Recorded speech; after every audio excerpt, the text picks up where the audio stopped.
Typical Shaji Kailas mass masala drama action movie. അതാണ് വരവ്.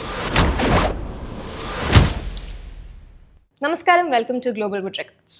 Jojo George lead character ചെയ്യുന്ന വരവ് എന്ന മൂവിയുടെ എനിക്ക് ഏറ്റവും ഇഷ്ടപ്പെട്ട ഒരു factor was the fight scene. ഇൻട്രോയിൽ നിന്ന് തന്നെ തുടങ്ങാം. ഈ സിനിമയുടെ ബിഗിനിങ് പോർഷൻ വാസ് പെർഫെക്റ്റ്. അതായത് സിനിമയുടെ ഇൻട്രോയും ജോജുവിൻ്റെ ഇൻട്രോയും സെയിം ടൈമിങ്ങിലാണ് നടക്കുന്നത്. അതൊരു ഫൈറ്റ് സീനാണ്, ബസ്സിൻ്റെ അകത്ത് നടക്കുന്ന ഒരു ഫൈറ്റ് സീനാണ്. ഒരു ഭയങ്കര ഡ്രൈ ഫീൽഡിൽ വെച്ചിട്ടുള്ള ഒരു ബസ്. ആ യാത്രക്കിടയിൽ കുറേ ഗുണ്ടകൾ വരുന്നു, ജോജു ഫൈറ്റ് ചെയ്യുന്നു. അതുവരെ ജോജു തല കുനിച്ചിരിക്കുന്നു. ആ പോയിന്റിൽ ജോജു നോക്കുന്നൊരു നോട്ടമുണ്ട്. And from that point onwards ആ fight scene complete was great and perfect.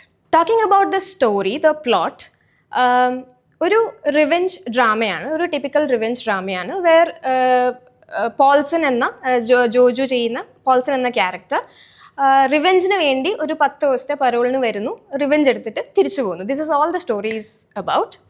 പക്ഷെ ഈ സ്റ്റോറിയിൽ പലയിടത്തും പല ക്യാരക്ടേഴ്സും അൺനെസസറി ആയിട്ട്, അല്ലെങ്കിൽ ആ ക്യാരക്ടേഴ്സ് ഇല്ലായിരുന്നെങ്കിലും ഈ സ്റ്റോറിക്കോ സിനിമയ്ക്കോ പ്രത്യേകിച്ചൊന്നും സംഭവിക്കില്ല എന്ന് തോന്നിയ ഒരുപാട് എക്സ്ട്രാ ക്യാരക്ടേഴ്സ് ഉണ്ടായിരുന്ന പോലെ തോന്നി. പെർഫോമൻസിൻ്റെ കാര്യം പറയുമ്പോൾ ഏറ്റവും best performance was Joju George. I mean, അദ്ദേഹത്തിന് കൊടുത്തിരുന്ന ആ ഒരു ക്യാരക്ടർ, ആ ഒരു പേഴ്സണാലിറ്റി, കിട്ടിയ ആ ഒരു ക്യാരക്ടറിനെ ടു ദ മാക്സിമം ലെവൽ അദ്ദേഹം അത് ചെയ്തിട്ടുണ്ട്. And I felt like Joju George എന്ന ആക്ടറിന് ഒരു മൂവിയിൽ ഒരു ഓറ ഉണ്ടാവും, എപ്പോഴും ഒരു ഓറ ഉണ്ടാവും. ആൻഡ് ആ ഓറ ഈ മൂവിയിലും ഒരു സംശയമില്ലാണ്ട് ജോജു ജോർജ് അവതരിപ്പിച്ചിട്ടുണ്ട്.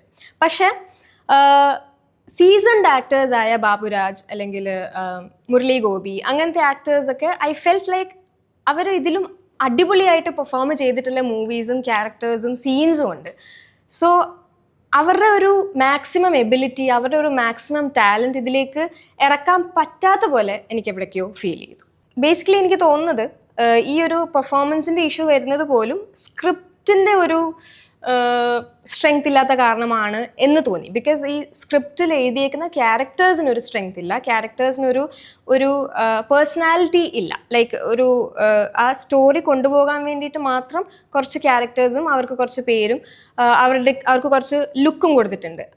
അപ്പാർട്ട് ഫ്രം ദാറ്റ് ആ ക്യാരക്ടറിൻ്റേതായ ഒരു സ്പെസിഫിക്കേഷനോ അല്ലെങ്കിൽ ഒരു ഡെപ്തോ പ്രത്യേകിച്ച് ഒരു ക്യാരക്ടറിലും എനിക്ക് തോന്നിയില്ല. അത് ഈ പറഞ്ഞ ജോജു ജോർജ് എന്ന ക്യാരക്ടറിൽ എനിക്ക് തോന്നിയില്ല. മൊത്തത്തിൽ പറഞ്ഞാൽ ഒരു ഫിക്ഷണൽ വേൾഡാണ്, ആ ഫിക്ഷണൽ വേൾഡിൽ ഒരു ഫിക്ഷണൽ കുറച്ച് ക്യാരക്ടേഴ്സാണ്, ഫിക്ഷണൽ ആയിട്ടുള്ളൊരു സ്റ്റോറിയാണ് എന്ന് നമുക്ക് തോന്നിക്കുന്ന രീതിയിലുള്ള ഒരു റെപ്രസെൻറ്റേഷൻ ആയിരുന്നു വരവ് എന്ന മൂവി.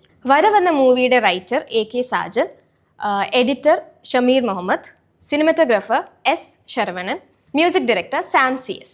ആദ്യം കേട്ടപ്പോൾ കിട്ടിയ ഒരു വൈബ്, ഒരുപാട് വട്ടം ജോജുവിൻ്റെ പോർഷൻസ് വരുമ്പോൾ ഒക്കെ ആ ഒരു സോങ്, ആ ഒരു മ്യൂസിക് ഇട്ടിട്ട് ടുവേർഡ്സ് ദ എൻഡ് എനിക്ക് ആ മ്യൂസിക് എനിക്ക് ഭയങ്കര അരോചകമായിട്ട് തോന്നി. അത്രയും ഓവർ യൂസ് ചെയ്ത പോലെ ആ ഒരു മ്യൂസിക്കിനെ തോന്നി. ഇനി ഈ പ്രൊഡക്ഷൻ ഡിസൈനെ കുറിച്ച് പറയുകയാണെങ്കിൽ എനിക്ക് ജെനുവിൻലി വെരി പേഴ്സണലി ഫീൽ ചെയ്തത് വാസ് ലൈക്ക് നാടകത്തിൽ സ്റ്റേജിൽ ബാക്ക്ഗ്രൗണ്ട് ചേഞ്ചസ് വരത്തില്ലേ, ഇങ്ങനെ ഓരോ കേർട്ടൻസ് മാറുക അല്ലെങ്കിൽ ഓരോ ബാക്ക്ഗ്രൗണ്ട്സ് ചേഞ്ച് ചെയ്യില്ലേ, എനിക്ക് അത്രയ്ക്ക് പ്ലാസ്റ്റിക് ആയിട്ടാണ് ചേഞ്ചസ് ഓഫ് സീൻസ് തോന്നിയത്. ഭയങ്കര സീൻസ് കണക്ട് ചെയ്യാൻ വേണ്ടിയിട്ട് ബുദ്ധിമുട്ടുന്ന പോലെ തോന്നി. ടെക്നീഷ്യൻസിൻ്റെ കാര്യം പറയുമ്പോൾ ഐ ഫെൽറ്റ് ലൈക്ക് ഉണ്ടായിരുന്ന സ്ക്രിപ്റ്റിൽ maybe they gave their best. ആ ഒരു സ്ക്രിപ്റ്റിന് ഇതിൽ കൂടുതൽ കൊടുക്കാനുള്ള ഒരു സ്പേസ് ഇല്ലാത്ത പോലെയാണ് എനിക്ക് തോന്നിയത്. I didn't feel like there work particularly is bad.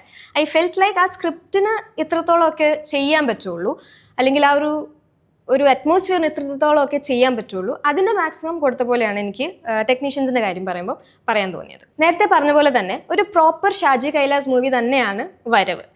അതിൽ നമ്മൾ പണ്ട് കണ്ടിട്ടുള്ള ഷാജി കൈലാസ് എന്ന ഡയറക്ടറിൻ്റെ എല്ലാ ഒരു വൈബും ആ പടത്തിലുണ്ട്. പക്ഷേ മേ ബി നമ്മൾ ഇന്നത്തെ ഓഡിയൻസ്, അല്ലെങ്കിൽ ഈ ഒരു ജനറേഷൻ, അല്ലെങ്കിൽ ഈ ഒരു കാലഘട്ടത്തിലെ ഓഡിയൻസ് ഒരു വൈഡ് റേഞ്ച് ഓഫ് കോണ്ടന്റും മൂവീസും കണ്ട് വരുന്നതുകൊണ്ട് അതുകൊണ്ടായിരിക്കാം ചിലപ്പോൾ എന്നിലെ ഓഡിയൻസ് അത്രയ്ക്ക് കണക്റ്റ് ആവാഞ്ഞതും അത്രയ്ക്ക് സാറ്റിസ്ഫൈഡ് ആവാഞ്ഞതും. പക്ഷെ that doesn't mean that you will not be satisfied, that doesn't mean that you should not go and watch it.